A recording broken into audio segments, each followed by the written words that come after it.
సప్తాంగ యోగము, ఘటస్థ యోగం, ఘటస్థ యోగం, సప్తాంగ యోగం. సమాధి అన్నది అతి పవిత్రమైన యోగం. అంటే జీవాత్మ పరమాత్మల కలయిక కదా, మరి అంతకన్నా పవిత్రమైనది ఇంకేముంటది సృష్టిలో. కనుక సమాధి అతి పవిత్రమైన యోగం. అసలు యోగం అంటే అదే, జీవాత్మ పరమాత్మల కలయికనే కదా చెప్పుకుంటాం యోగం అంటే. కనుక అదే యోగం, కనుక అది పవిత్రమైన యోగం. ఇది అదృష్టవశమున గురుభక్తి కలిగిన వానికే లభించును, గురుభక్తి కలిగిన వాళ్ళకే లభిస్తుంది. ఎవడైతే తనపైన, గురువు పైన, జ్ఞానం పైన సంపూర్ణ విశ్వాసం కలిగి ఉండునో వాడు మాత్రమే దీనిని గ్రహించగలడు. వానికి మాత్రమే జ్ఞానము దినదినాభివృద్ధి చెందును. మనస్సును శరీరం నుండి వేరు చేసి పరమాత్మతో ఐక్యము చేయుటనే సమాధి లేక ముక్తి అందరు. ఇక్కడే చెప్పాను కదా, అంటే నాకు ఎప్పుడు ప్రతి నెల పీరియడ్స్ టైంలో 3 days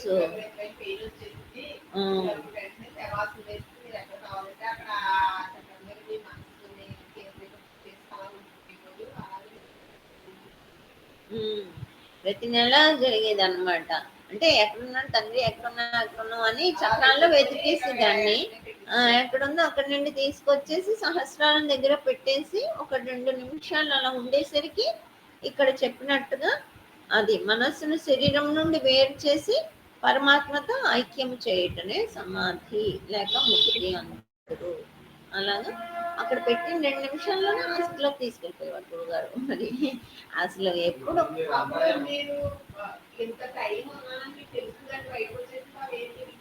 ఏం తెలియదండి. మామూలుగా పొద్దున్న క్లాసు మొదలు పెట్టే టైంకే వెళ్ళిపోతాను కదా, సార్ రాగానే సార్ మీరు తీసుకోండి మా స్టూడెంట్స్ కానీ ఆయనది నాది కలిపి చెప్పేసి వెళ్ళిపోయిన టైం తెలుస్తుంది కదా, మళ్ళీ బయటకు వచ్చిన టైం తెలుస్తుంది కదా.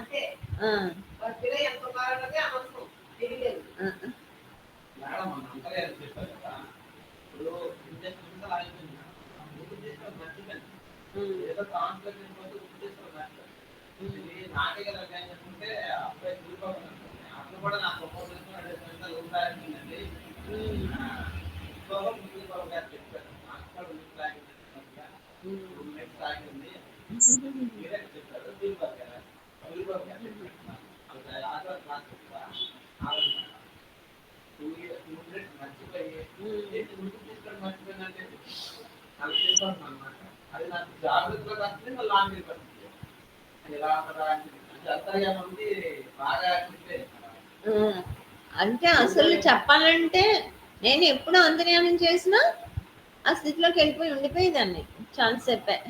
మళ్ళీ ఎవరైనా బెల్ కొట్టి రా రా అని ప్రత్యేకంగా వచ్చి పిలిచేస్తే అప్పుడు బయటికి వచ్చేదాన్ని. అసలు రావాలనిపించేది కాదనమాట. అలా ఆ స్థితిలో ఉండిపోవడమే కదా. మాతాజీ అది శూన్య స్థితే కదా మాతాజీ, ఏమీ లేని స్థితి కదా మాతాజీ. అవును.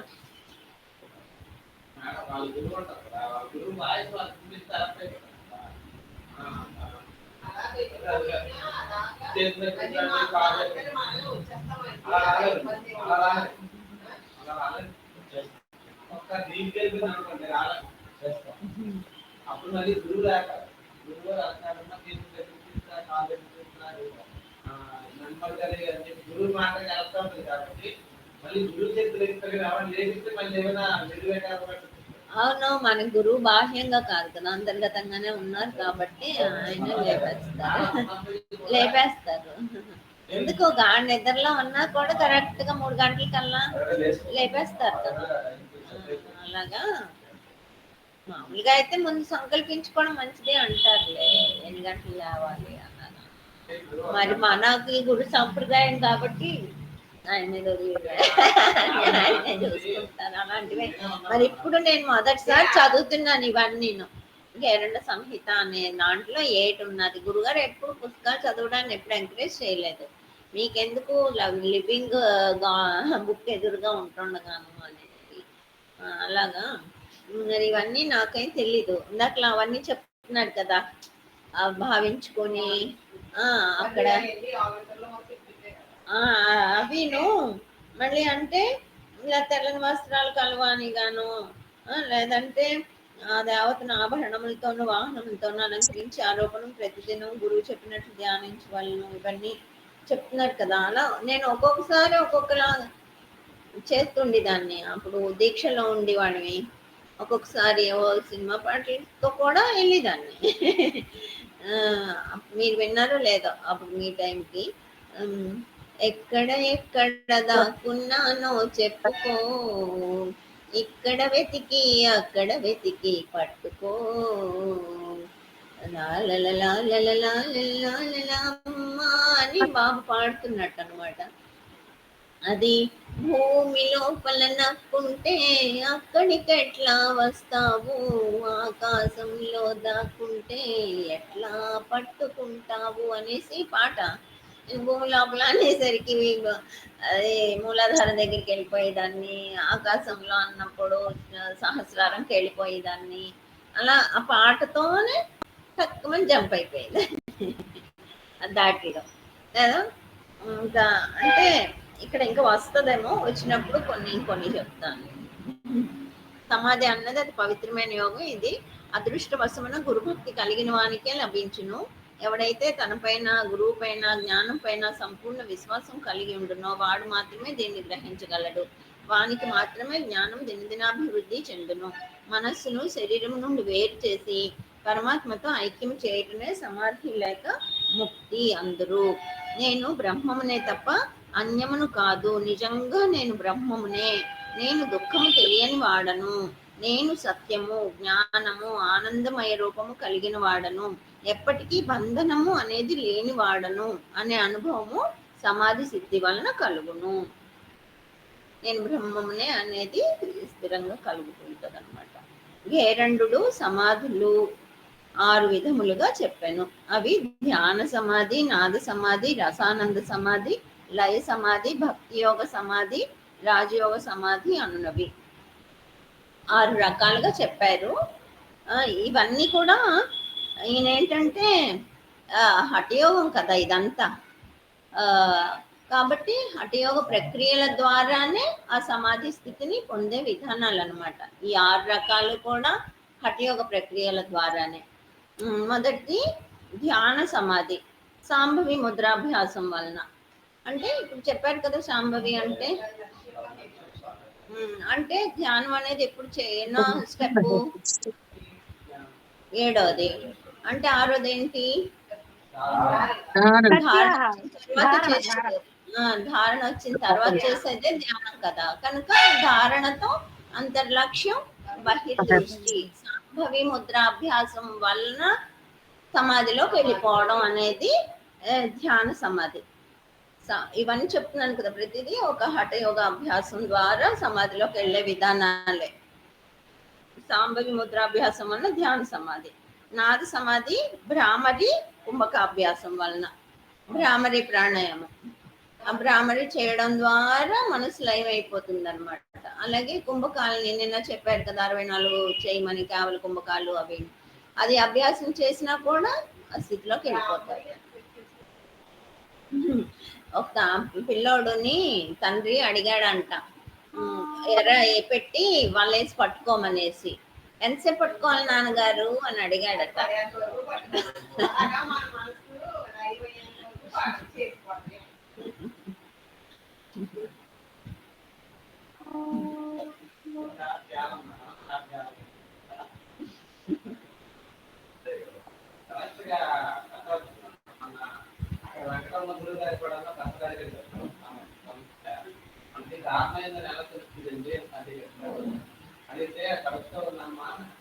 అది నేను చెప్తాను, గురుగారు ఎప్పుడు అదే చెప్పేవారు. అంటే అప్పుడు నీకు వినలేదేమో నేను చెప్పిన, లేదా సందర్భం రాలేదు.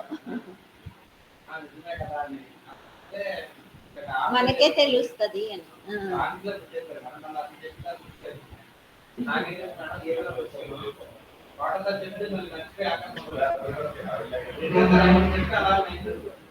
రెండోసారి అందుకే నువ్వే ప్రతి లెసన్ నువ్వు చెప్పి రెండోసారి అయిపోద్ది రికార్డ్ అయిపోయి. ఎవరైనా చెప్పేటప్పుడు వింటే ఆ. ఏం చేస్తారు అదే విధంగా వినేటప్పుడు నాకు మైండ్లో చేంజ్ ఉంటుంది. ఉమ్. ఆ బ్రెయిన్ మ్యాప్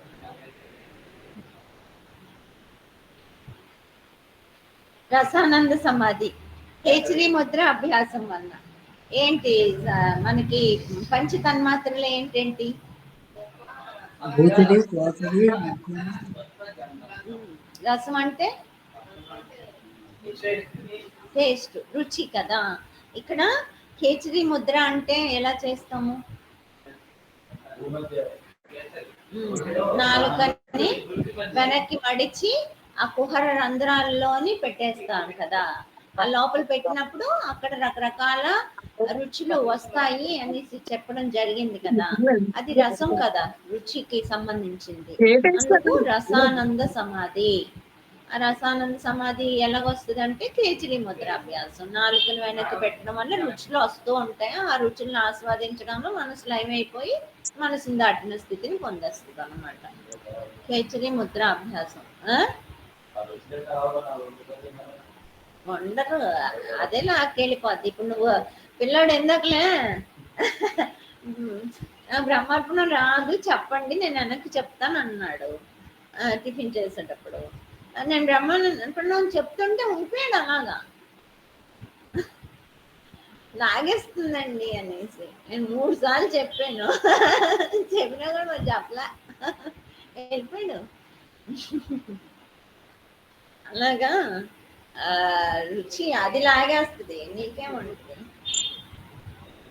కేచరి ముద్ర అభ్యాసం వలన లయ సమాధి యోని ముద్ర అభ్యాసం వలన లయం అయిపోద్ది.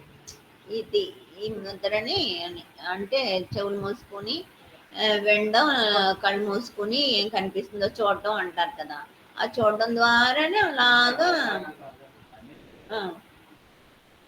ఇది షణ్ముఖి అంటారు, లేదా ఈ ఒక్కదాన్నే యోని ముద్ర అంటారు. ఇవన్నీ మొయ్యక్కర్ లేకుండా ఈ 2 వేళ్లతోనే ఇంతే ఈ కళ్ళని చెవుల్ని మూసేసుకోవచ్చు. మొత్తం ముక్కు నోరు ఇవన్నీ అక్కర్ లేకుండా దాన్నే యోని ముద్ర జ్యోతిర్ముద్ర అని కూడా అంటారు. కళ్ళు మూసుకొని చూడడం, చెవులు మూసుకొని వినడం. మామూలుగా మనం చెవులతో వినడం, కళ్ళతో చూడడం అంటాం కదా. దానికి ఆపోజిట్ కళ్ళు మూసుకుని చూడు, చెవులు మూసుకుని విను అంటే అన్ని అంతర్గతంగా చేయాల్సినవి, అన్ని లోపలివే విను, లోపలివే చూడు అనేసి. అది లయ సమాధి యోని ముద్రాభ్యాసం వల్ల. భక్తి యోగ సమాధి అది భక్తి చేత, ఆ భగవంతుడి మీద భక్తి చేతనే అలా వెళ్ళిపోతూ ఉంటారనమాట. ఇప్పుడు రామకృష్ణ పరమహంస పూజ చేస్తూ చేస్తూ అలాగ ఆగిపోయేవారని చెప్తుంటారు కదా. మాట్లాడుతూ మాట్లాడుతూ వెళ్ళిపోతుండేవారట లోపలికి.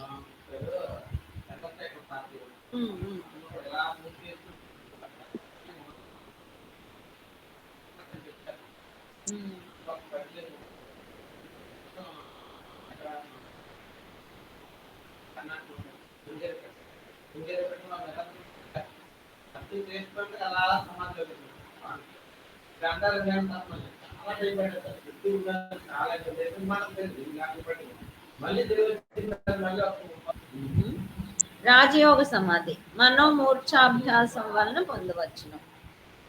మనసుని మూర్ఛింపజేయడం.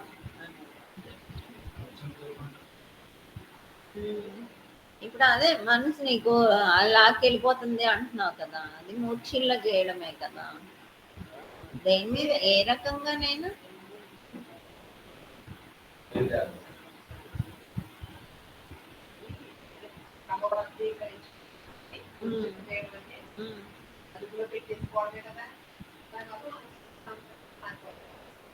ఇంద్రియ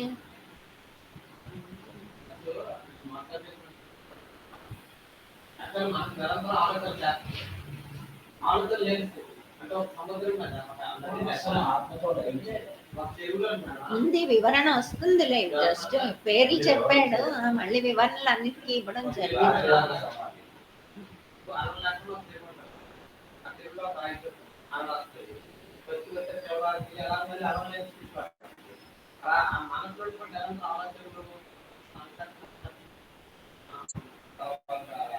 కాన్ఫ్లిక్ట్స్, కానీ అలాగే మనం ఏదైనా దృష్టి మీద ధ్యానం పెట్టేటప్పుడు అది తరంగాలు వేస్తుంటే అరపడితే అది మోసం అవుతుంది మనకి. అవును. ఆ, తరంగాలు లేని స్థితి మనం ప్రయత్నమే కదా.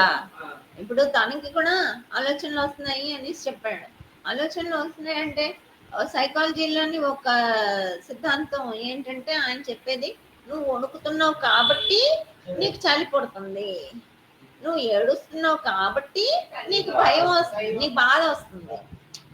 ఏడుస్తున్నావు కాబట్టి నీకు బాధ వస్తుంది. మామూలుగా మనకు బాధ వచ్చి ఏడ్చావు అంటాం కదా, కానీ నువ్వు ఏడ్చావు కాబట్టి నీకు బాధ వస్తుంది. అలాగా నువ్వు ఆపేయి, నువ్వు ఆపే. ఇంద్రియ మనంబులటు చలించనేని నే చలించితినంచు నీ వెలుగబోకు, నిశ్చలుడనంచు తెలియను తానవి నిశ్చలుడనంచు నంత మీద అని. నువ్వు ఇంద్రియ మనంబులటు చలించినేని నే చలించితినంచు నీ వెలుగబోకు, నిశ్చలుడనంచు తెలియము నిన్నుగాంచి అవి అతి నిశ్చలములగు నంత మీద.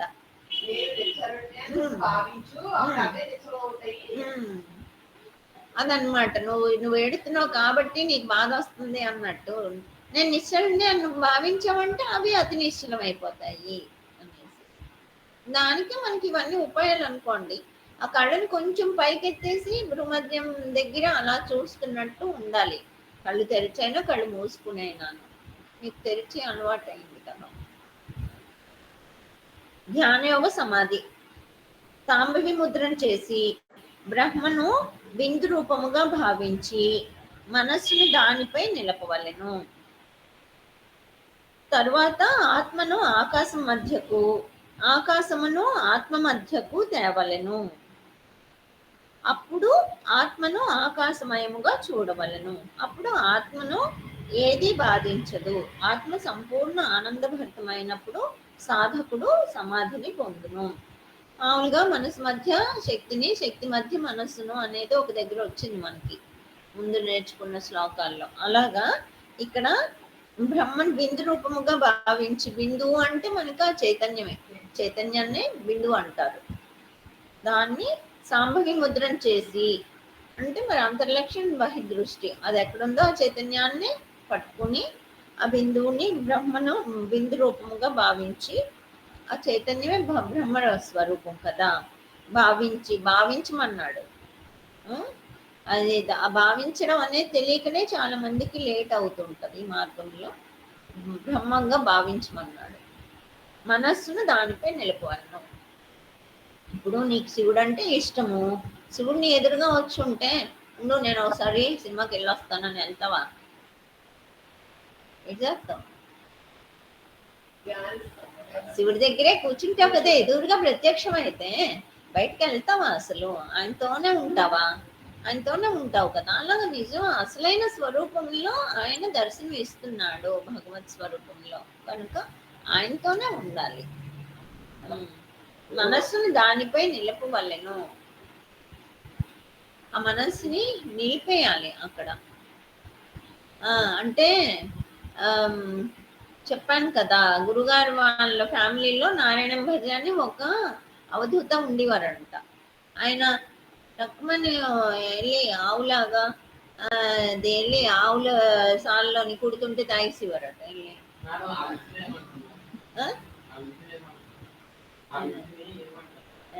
అన్ని సిద్ధులు, రకరకాల సిద్ధులు.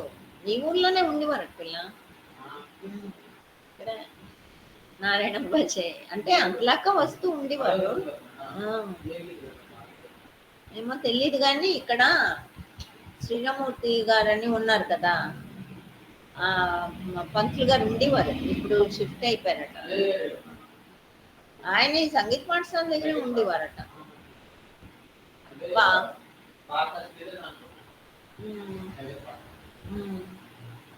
ఆ నారాయణం భజ అని అన్నారట ధ్యానాన్ని కూర్చున్నప్పుడు.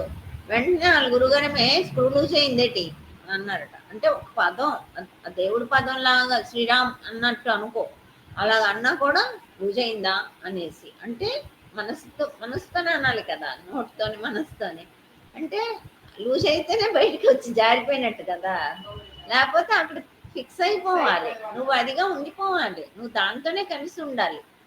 ఈ ఒక పదం ఆడినా లూజ్ అయిపోయినట్టే.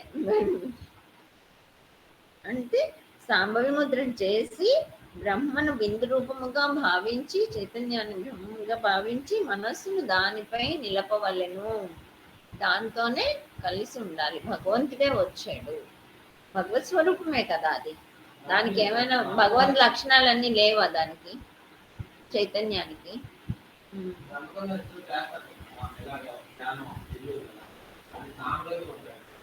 సాంబవి ముద్రలుగా అవుతుంది. సాంబవి అంటే ఏంటి? శాంభవి దాని డెఫినిషన్ చెప్పు. వాళ్ళకి అంతర్లక్ష్యమే ఉంది, వాళ్ళు బయటకే చూస్తున్నారు. అదే లక్ష్యం, అదే దృష్టి. ఎలాగ అవుతుంది? నీకు రెండు తెలుసు కదా. సాంబవి అంటే ఏంటో తెలుసు, అది చేస్తున్నది ఏంటో తెలుసు. ఆ లక్ష్యము దృష్టి రెండు బిందువు మీద ఉంటాయి. సాంబవి త్రాటకమే. త్రాటకానికి క్యాండిల్లో పెట్టుకోవచ్చు, లేదా బిందువు పెట్టుకోవచ్చు అని చెప్తాం కదా. అలా త్రాటకం.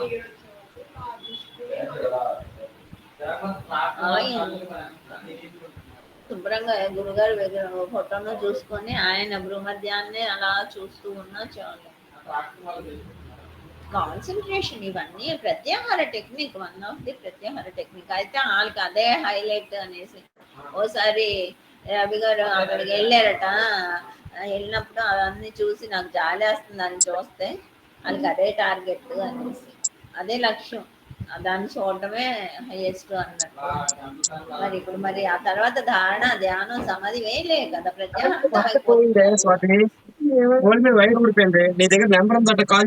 ఇది అలా రూపం మనసుని దానిపై నిలపాలి. తర్వాత ఆత్మను ఆకాశం మధ్యకు, ఆకాశంను ఆత్మ మధ్యకు తేవలను. ఇక్కడ ఉండేది చిదాకాశం అంటారు కదా. ఎవ్వరెరుగు శివుడు గురు రూపుడై వచ్చి చెప్పకున్నా అన్నట్లుగా శివుడు చెప్తేనే మనకి ఆ తత్వజ్ఞానం అలవడుతుంది.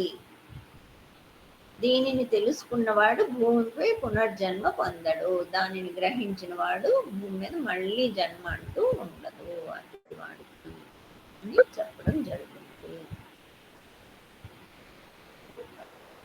హరి ఓం తత్సత్. అయిపోయింది పేపర్ 1.